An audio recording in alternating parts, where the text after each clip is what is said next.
Oh, yeah. But seriously, folks, if you even remember the last question, straw was the right answer down there. And so, it's do or die time once again as your favorite lawyer brings you the tiebreaker. And a chance at millions of dollars. Cousin Myrtle decided to become a missionary following a vision which came to her in a dream. This dream involved A, soap on a rope and Kathy Lee Gifford, B, Niagara Falls and DVDs, or C, Meryl Streep and Taco Bell. Myrtle number one. None of them was right. So what is the right answer? That ain't Bess's house at Ill Repute in Yeehaw Junction.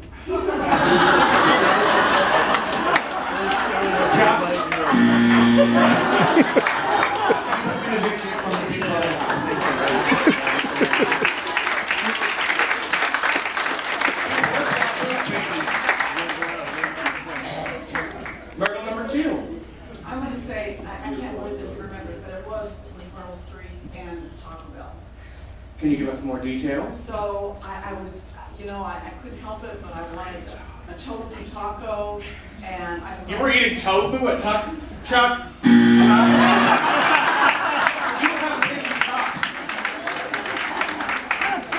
Tofu at Taco Bell. Hell out of here. Well, I am on tenterhooks, dear lady. It's your turn. Uncle Cosmo, you always did enjoy this story, didn't you? May he rest in peace. Get on with it. Well, it was a dream. And I was in Niagara Falls. I was naked, except for about 6 DVDs. Yeah. I was wearing stereo headphones, and I was going in and out of little souvenir shops looking for cookie sheets.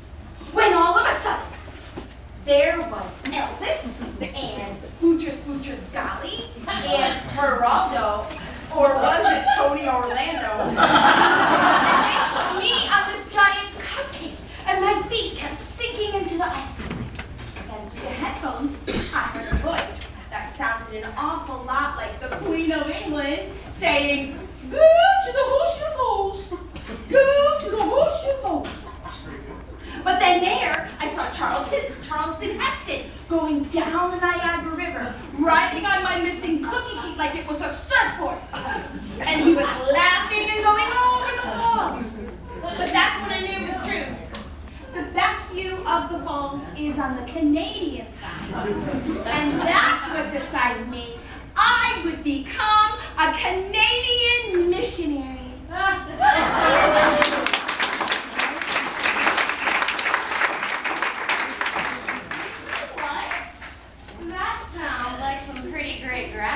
No stems, no seeds that you don't need.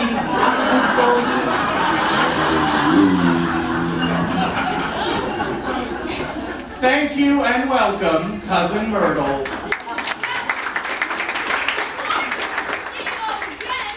Edie and Melanie were just babies. And you don't look at all the way I remember Cousin Myrtle. And now it's time to separate the women from the girls. Edith and Deborah.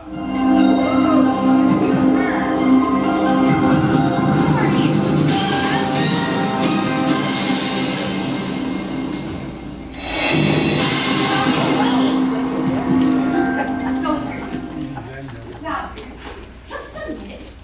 I had a thought. Now, Edie and Deborah should be able to vouch for each other. After all, they are half-sisters. So, in the interest of speeding things along, let me tell you that I am Deborah and this is Edie. Now, Edie, dear, tell the nice gentleman your name and mine. Jennifer.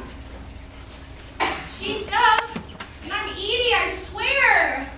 I don't see any of these other Cosmos paired up. Well, that doesn't mean that they couldn't.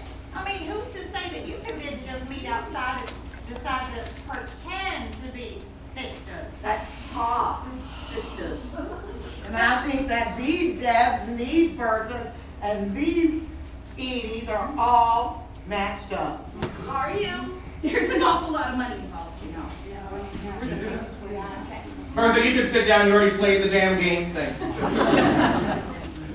Well, this is serendipitous, isn't it? You know what? I don't know about any of this Saren stuff, but you are a dippity enough for all of us. No, bitch. It's wonderful that all of my Deborahs and Ediths are paired up because these questions are for both of you. Oh, peachy. Actually, that's terrific, Dad. All right, here's the thing. If it's anything about current events, okay, or astronomy, that's on you. And if it's anything about professional wrestling, I've got.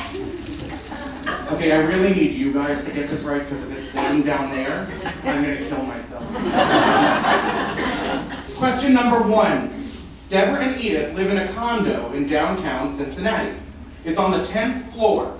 If it takes the elevator 1.5 seconds to go one floor and it stops at every other floor for 60 seconds, how many seconds will it take Deb and Edith to get to the underground parking garage? You may confer with each other. Wow, Deb, I am so glad that was us. Although I do have my calculator.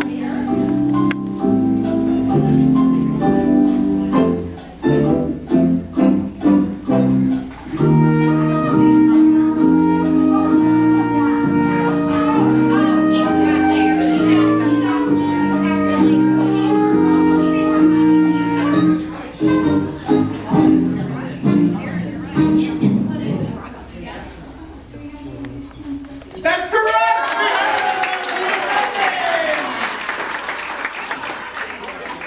Deborah and Edith number 2. When Edie was a child, she often had tantrums. The only way that Deborah could distract her was to do the hokey pokey with her. Demonstrate.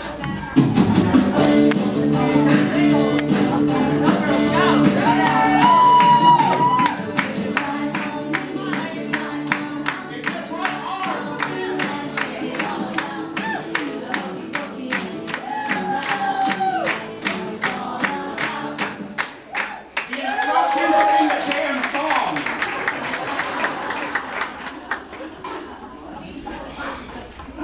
Deborah and Edith, shut up! Deborah and Edith, number 3, here is your question. Yeah. Only the real Deb and Edie would know the 3 things that they have in common. We do have the same last name. Yep. What else? And, we did have the same father. That's 2. One more, ladies. That's it. Outside of that, Edie and I are from different planets. I'll make that a galaxy. That's a shame because if you can't come up with one more shared thing, you can kiss your share goodbye. Deborah, I want my money. You said I would have my money. Shut the hell up for thinking! Time is almost up. Keep your shorts on, sir. My sister is thinking. I'm going up the bank here. Too bad, girls. I got it. Edie? What is it, Edie? It's operas. Operas. That's your answer? Operas? Yeah. The thing we have in common, we both love operas. It's true. I just love Mozart and Wagner and Puccini. And I like General Hospital. Well, that's... However, I really like that Puccini guy's name. I really like to say it. Puccini. Puccini. Puccini. You know what? If I ever have a kid, Dad, I'm gonna name him Puccini. Anyhow, mister, that is what Deb and I have in common. Like, we are total opera buffs. Gee, ladies, I'm really sorry. I really wanted you to win. We were all pulling for you, weren't we? the idiots that don't know how to do the hokey pokey. Hold on, But really, that answer was so lame. Operas. I mean, it's so lame that it's correct! It's correct! Operas is correct! I'm sorry, I couldn't resist. I was just being a tease, being a kidder, pulling your legs. I can do that for real, you know. Pull your legs. Done it before. Last guy didn't like it too much. Yes, well now, time for the tiebreaker! Again, all teams will have the opportunity to answer. Deborah and Edith took a Caribbean cruise for their last vacation, but were forced to cut it short because of A, a misplaced passport and lost medication, B, a fellow passenger named Sandra and an incident involving a water pick, or C, a shuffleboard tournament that turned nasty. Pair number one. Shuffleboard tournament that turned nasty. I might have. Boom! You're fired.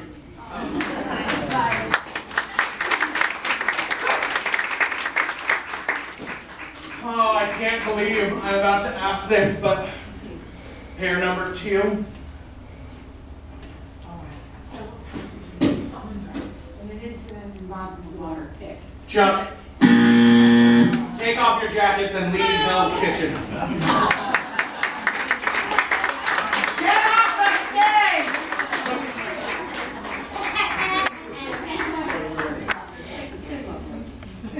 All right, pair number three. Remember, your inheritance, get off me, hangs in the balance. Is it A, B, or C? It was a trick question, man, because it was all of them. That's correct! The correct answer was all of the above. But you do know I'm going to lead a little bit more of the story, because that's the kind of guy I am. We had a wild trip that time, didn't we, Deb? Until, they kicked us off the boat, I mean. Ship, baby, it was a ship. A boat is something you take into the bathtub. Now, yes, all of those things did happen on our last fun-filled vacation. Of course, it does not include the evening that we dined with the captain, or skipper, as Edie insisted we call him. And everyone had to call me little buddy. Hi, Deb was a movie star. And then there was this millionaire. And his wife, yes! Oh, no! So, Mr. Pettibone, are you satisfied? You have the real, true Cosmo Als now. Quite satisfied. No one but you and your uncle could be privy to the tales you've all just told. Well, I myself am just so relieved that that's all cleared up because I was getting a bit nervous because, I mean, I know I was me, if you know what I mean. All right, Pettibone, so now let's get this over with. Yes, I could do with a drink. There used to be a bar around here somewhere, if you can find it. What a mess. Well, it's even worse than the last time we were here, isn't it, Edie? Mm-hmm. I don't know what that Lola person does for Uncle Cosmo, but it sure is shitty housekeeping. Well, you're right, Cousin Deborah, there is a bar. Why, yes, right here. Oh, no, you sit and tell me what you want. There's a little fridge here with some ice and everything. There's a big pitcher of what looks like iced tea. That Lola may not have been much of a housekeeper, but she keeps the bar well stocked. Achoo! Oh, bless you. I'll have a whiskey, straight up, no ice. Me too. Now, Edie, dear, we only want one pair of pajamas. she will have an apple juice. That iced tea sounds good to me. Me too.